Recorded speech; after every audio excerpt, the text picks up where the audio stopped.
As 2020 comes to an end, people are getting ready for holidays. In many countries, this is also the wedding season. So people are getting ready to get together with their families, their friends, and to travel to be with their loved ones. How can we ensure that we stay safe during these holidays? Here to explain the science behind the tools that you have at your disposal to keep yourself safe is Dr. Soumya Swaminathan. Welcome, Soumya. Hello, Vismita. Pleasure to be with you. Soumya, explain to us the tools that each family, each one of us has at our disposal to keep ourselves safe and the science behind these tools. Now that we understand how this virus spreads from person to person, we can also make sense of what we need to do and why we need to do those things. So, how does a virus spread? If someone is infected and they're coughing or speaking or breathing heavily, there are always small droplets that come out of our mouth of different sizes. And in those droplets, you can have virus particles if you're infected. So knowing that, the science behind it, then we can see, okay, what do we need to do? We need to keep a physical distance from people, at least 1 meter, wherever possible, if possible more.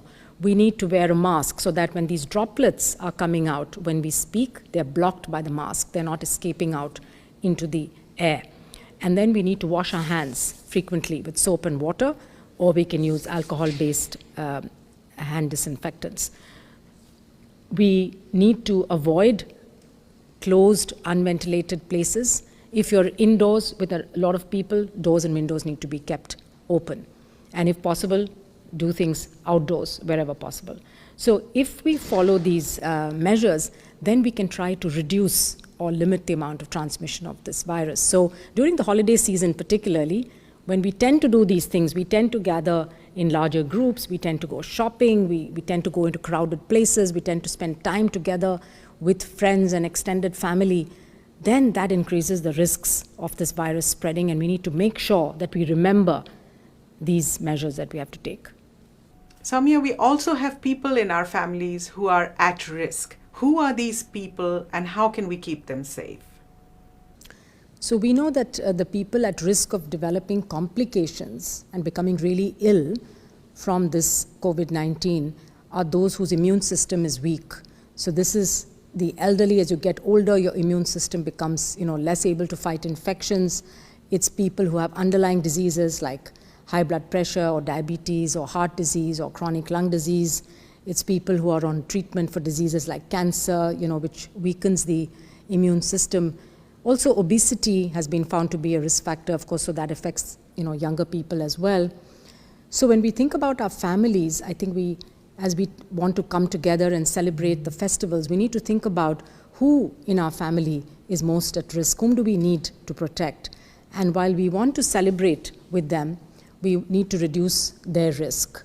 So it's the older people in the family, but it's also people with these underlying diseases. So one way of doing that is to have celebrations, but keep it within the members of a household, that are regularly living together and that are meeting anyway, and try to minimize gatherings where you have many different households and families coming together, because that always increases the risk of infection.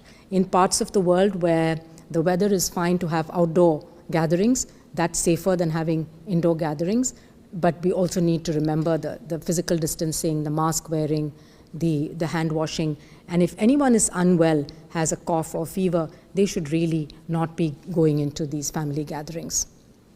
Is it safe to travel? And if one must travel, how can we make that journey safe? Yes, so the first question is to ask yourself, do I definitely need to travel? Is it a must? And if it is, then one has to minimize the risk. We know that no travel is going to be risk-free, but we can do many things to minimize that risk. And that is, again, the same things. Try to keep a distance when you're in the plane or the train or a bus. If you're in a bus or a car where you can open your windows, or even in a train, keep the windows open so you're getting a lot of ventilation. Keep your mask on all the time. Make sure that you carry a disinfectant with you to clean your hands or wash your hands frequently with soap and water. If you're unwell, if you're suffering from fever or cough, don't travel, postpone it. And then finally, if you're arriving at a destination where you have to meet people who are at higher risk of getting the infection, to be really safe, better to quarantine yourself for 14 days before you actually start mixing with the larger family, particularly if they're vulnerable people in that group.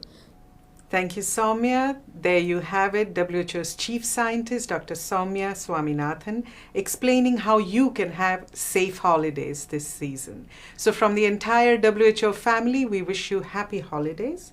Until next time then, stay safe, stay healthy, and stick with science.